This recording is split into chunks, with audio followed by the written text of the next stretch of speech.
बिजली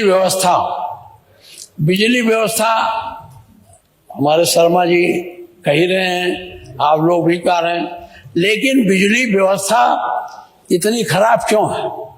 आप कहते हैं हमें जितनी जरूरत है उतना हम पैदा कर लेते हैं, और फिर क्यों खराब है? इसके गहराइयों से सोचने की जरूरत है। कहाँ कमी है, कहाँ रह गई है? आपने माननीय अखिलेश जी ने जितने उत्पादन के केंद्र बनाए थे उससे कई गुना बढ़ाया, क्योंकि बिजली की मांग उससे कई गुना बढ़ गई।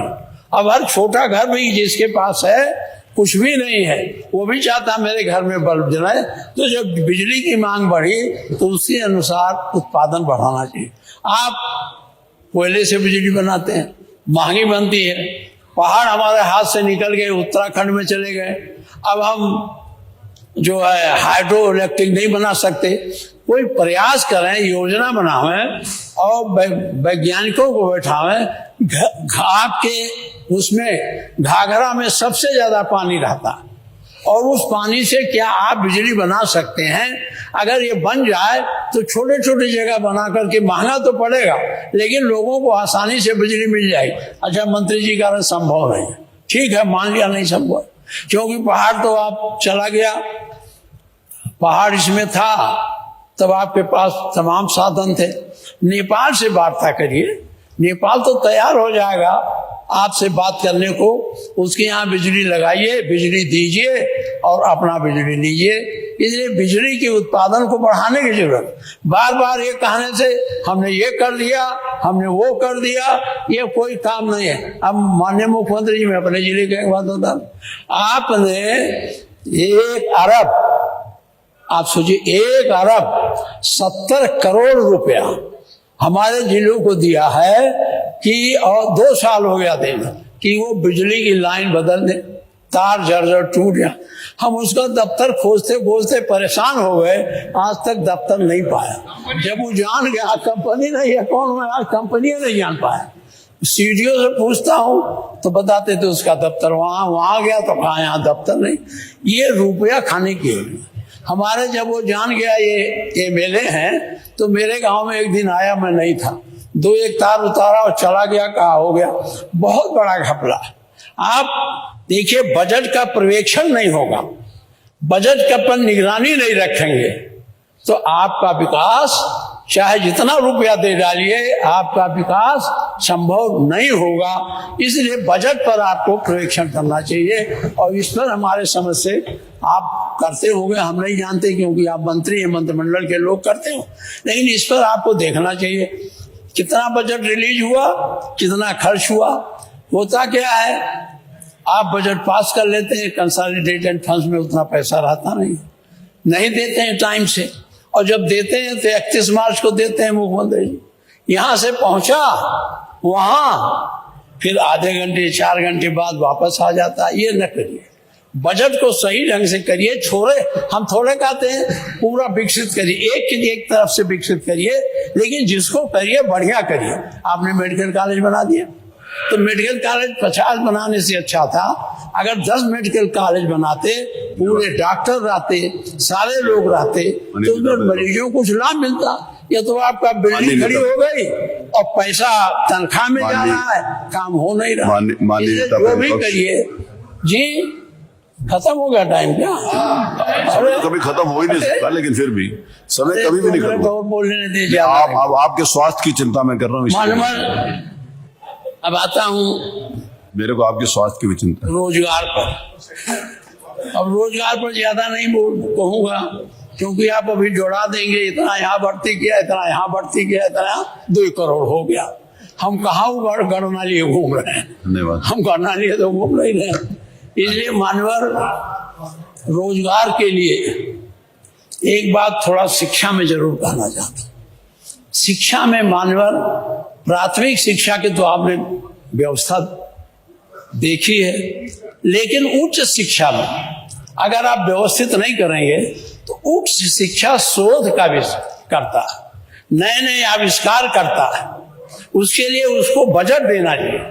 और जब मैं उठाता हूं का बजट, तो शोध के लिए बजटे नहीं जाता। आजकल शोध पर आप बजट बनाएंगे। जितने दुनिया के देश आगे बढ़े हैं उन्होंने इन्वेंशन पर, शोध पर काफी पैसा खर्चा किया है और उनसे वो शोध करके नए नए तरीके निकाले हैं, उससे वो विकसित हुए हैं। तो हमको उच्च शिक्षा में इस पर ध्यान देने की जरूरत है। अब मानवर रोजगार एक चीज है, अगर आप आउटसोर्सिंग के लेते हैं तो जरूरी है कंपनी को रुपया दे दें। मान लीजिए आप 14,000 देते हैं तो सीधे उसी को दे दीजिए। आप कंपनी को देते हैं, कंपनी वाला 3,000 काट लेता है। यही नहीं करता, उसका पीवीएफ नहीं देता। मेरे नगर पंचायत में मैं सवाल करते करते हार गया। पंडित जी तो आज है ही नहीं, एक भी निस्तार नहीं होता। वो जैसे रहा वो आदमी, उसको पीवीएफ मिलना चाहिए, प्राइवेट में नहीं देते। वो दूसरा कमेटी बना, दूसरा आदमी बुला लेते हैं उनको 2 वर्ष के बाद बैठ। तो ये सब आउटसोर्सिंग कम करिए। संविदा आप करते हैं तो संविदा कोई नौकरी नहीं है, एक तरह से कॉन्ट्रैक्ट बेसिस का आदमी, मजदूर को हो चाहे कर्मचारी को, इस व्यवस्था को खत्म करके सीधे जब रुपया आप ही देते हैं तो उतने ही रुपए में विज्ञापन करिए कि हम इतने रुपए पर रखेंगे। देखिए लोग आते हैं कि नहीं आते, बजाय कंपनियों को देने के। कंपनी वाले माला माल हो जा रहे हैं, कार लेके घूम रहे हैं। मनवर कानून व्यवस्था पर मैं कहना चाहता हूँ, कानून व्यवस्था के लिए इतनी बड़ी धनराशि आप खर्च करते हैं।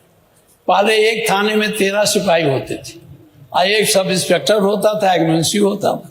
अब एक थाने में 14 सब इंस्पेक्टर है और 70 से ज्यादा 75-80 कांस्टेबल है, और फिर भी क्यों हो रहा है?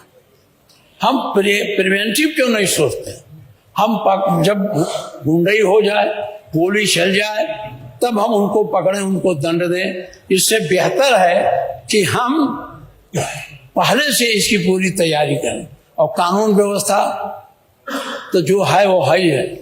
माननीय मुख्यमंत्री जी, कानून व्यवस्था सद्भाव से ठीक होगा, काउंटर से नहीं ठीक होगा। फर्जी मुकदमा लिखा कि किसी को जेल में डाल दीजिए, उससे भी ठीक नहीं होगा। सकारात्मक सोच रखिए। आप हमको कहते हैं, हम लोग नकारात्मक सोच रखते हैं। आपको हम कहते हैं आप सकारात्मक रहिए। अगर आप सकारात्मक रहें तो प्रदेश बहुत मायने में अच्छा हो जाए। मानवर कानून व्यवस्था, स्वास्थ्य के मामले में, कानून व्यवस्था के मामले में कहना चाहते हैं, आप ये 151, 107 ये मुकदमे पर प्रतिबंध लगाइए। दरोगा बुला लेता है, बात करता है, जब पैसा नहीं मिलता तो उसको 151 में चालान करें। मैं माननीय मुलायम सिंह जी को, आज वो है नहीं हमारे साथ, उनको धन्यवाद देता हूँ, आभार प्रकट हूँ। उन्होंने अपने टाइम में 151, 107, 3/7 ये सारी धाराओं को निलंबित कर दिया था कि इसमें किसी का चालान नहीं होगा।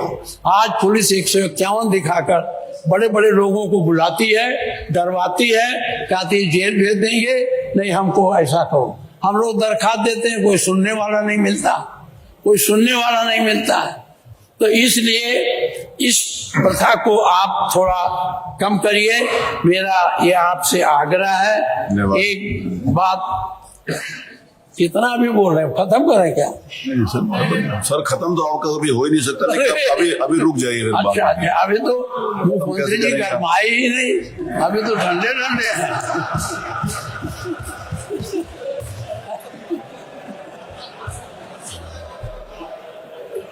ठंडी ठंडी बात हुई है ना, गर्म बात होती तो। धन्यवाद मुख्यमंत्री जी। अच्छी बात है। ये जो अपराधी घूम रहे हैं, आप कहते हैं एक ही पक्ष का कोई अपराधी नहीं, अपराधी सभी वर्गों में है। आपके यहाँ दृष्टिकोण बन गया है कि यादव हो और मुसलमान हो कि अपराधी होगा। आप अभी कह देंगे, फौरन कह देते हैं, लेकिन ये ऐसा नहीं है। आपको गंभीरता सोचना है। ये वोट के राजनीति से अपराधी नहीं होता, अपराधी सभी में है, अपराधी सभी दलों में, सभी वर्गों में, सभी जातियों में। दो को क्यों सीमित करते हैं?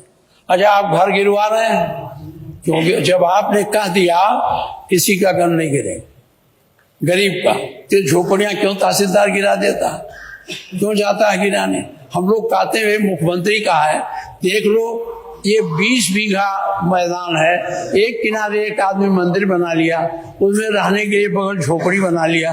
इस झोपड़ी को उजाड़ने से क्या मतलब? आप हमारे यहाँ जाते हैं, चौखड़ा गए हैं आप तो बहुत बार उस रास्ते से जाते हैं, चौखड़ा के पास एक फागू शाह का 22 क्या कहेंगे, हाँ 0.22 हेक्टेयर एक मजार था। गरीब आदमी वहाँ मुर्गा रुआ चढ़ाता था, वहाँ काफी मैदान था, वहाँ जाते थे। मैं अरे सुनिए, हाँ गलत नहीं कह रहा हूँ, इसीलिए आपको गर्मी आएगी जब मुर्गा सुनेंगे। तो वहाँ पूजा अर्चना करते थे, वहाँ गरीब तबके के हिंदू और मुसलमान दोनों जाते थे। छोटा सा मजार था और उस मजार पर धीरे धीरे बढ़ के अब बृहस्पतिवार के दिन 400-500 आदमी जाने लगे। आपके एक नेता के आंख में खटकने लगा और वो लिखा हुआ है कागज में कि इतने जमीन पर फागू शाह का ढेर है। और चूंकि वहां महिलाएं और सब जाती थी बरसात में, बगल में मैंने एक बना दिया रैन बसेरा। आपके कलेक्टर ने बिना जांच किए को पूरा गिरवा दिया। हमने कहा भाई रन बसेरा क्यों गिरवा दिया, वो तो सरकारी पैसे का था। वो कहा मैं जानता नहीं, मैंने देख लिया गिर गया। ये प्रथा बंद करिए, ये सामुदायिक। आप वहाँ देखिए, अभी फतेहपुर का कल हो गया, तो ये सब क्या हो रहा है? ये सद्भाव बिगाड़ने की बात है। अगर एक वर्ग पूरी तरह से असंतुष्ट हो जाएगा तो हमको कितनी कठिनाई होगी सामान्य स्थिति रखने में। इसलिए इस पर सोचने की जरूरत है और इस बात को बंद करिए। और केवल यादव मुसलमान और गरीब ब्राह्मण भी मारा जाता है।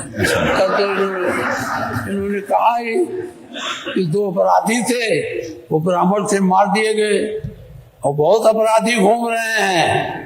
नाम को बता दें, लेकिन एक भी पकड़े नहीं जा रहे हैं, एक भी पकड़े नहीं जा रहे हैं। क्यों ऐसा है? माननीय मुख्यमंत्री जी, मैं अपने नेता अखिलेश यादव को, ब्राह्मण मारा गया था, ब्राह्मण पत्रकार मारे गए थे। और तो ब्राह्मण तो मारे थे, पता नहीं कौन मारा, आप कहे यही मारे, उन्हीं को मार दिया। नहीं, अरे जांच कराते, जेल भेजते, कायदा ठीक है, जेल गया उसने बयान किया हूँ। लेकिन आप यही नहीं है, बहुत धीरे धीरे मारे जाते हैं, उसको बताया नहीं जा सकता। बाबा की मशीनरी बहुत ठेक है, तो कोई पकड़ नहीं पाएगा, धीरे धीरे पकड़ते हैं और जेल भेजते हैं। देख लो, 2 आदमी भेज दिया, हमारे आजम खां को भेज दिया। कौन अपराधी थे इतने देर से जेल में बंद किए महाराज? अरे अब तो मामला वो विषांतर हो जाएगा। 5 साल हो गया, आपने इरफान सोलंकी को बंद कर दिया और वो जेल में पड़ा है। ये यहीं बैठे होंगे मारे के मेरे, इनका कोई दोष नहीं, ये भी जेल में बंद कर दिए गए। ये नहीं होना चाहिए।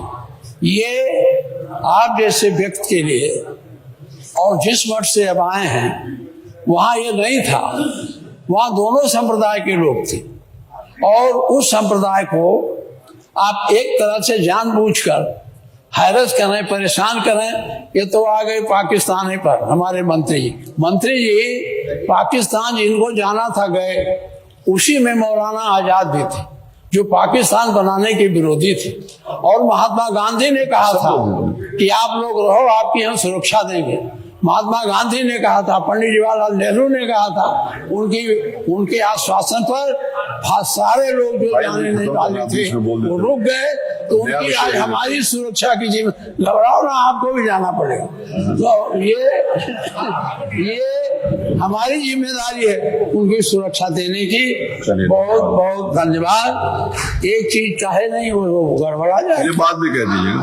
मान्यवर पीजीए से काहे नाराज है? पीजीए का बिगाड़, वो तो गरीब है, सताए हुए लोग हैं, उनको अगर उठाने की समाजवादी पार्टी कोशिश कर रही है तो नाराजगी मत दिखाओ। फिर ये लोग ही आपके सरकार के बनाने में बड़े सहयोगी रहे और उन्हीं को हम लाना चाहते हैं वापस। अगर वो हमारे पास आ गए तो आपकी सरकार नहीं रहेगी। इसलिए मानवर पीडीए का जो नारा है, ये गरीब, दलित, अनुसूचित, पिछड़ी और पीड़ित, पंडित भी है पीछे, तो ऐसा नहीं है, पंडित भी है पीछे। हाँ, इसलिए इसको आप करें, बंद कर दें। धन्यवाद। अब भी आज जाना है और मुझे बुखार भी था। अतुल प्लीज, ये धन्यवाद धन्यवाद माननीय नेता प्रिंसिपल। इतना देखिए, इतना खुला सब दे दीजिए। हम नहीं बोले कि थोड़ा और इतना बोलने के लिए तो 24 घंटे। फिर ये मैं अध्यक्ष महोदय, आपने मुझे बोलने का मौका दिया, मैं आपका आभार प्रकट करता हूँ। और सारे सदन के लोगों ने कुछ ही खुशनुमा माहौल में हमारी बातें सुनी। अगर किसी ने एक से खतरा था तो हमारे सामने ही बैठे हैं, ये बोले नहीं। मैं इनको भी सबको धन्यवाद देता हूँ, सारे सदस्यों के प्रति आभार प्रकट करता हूँ।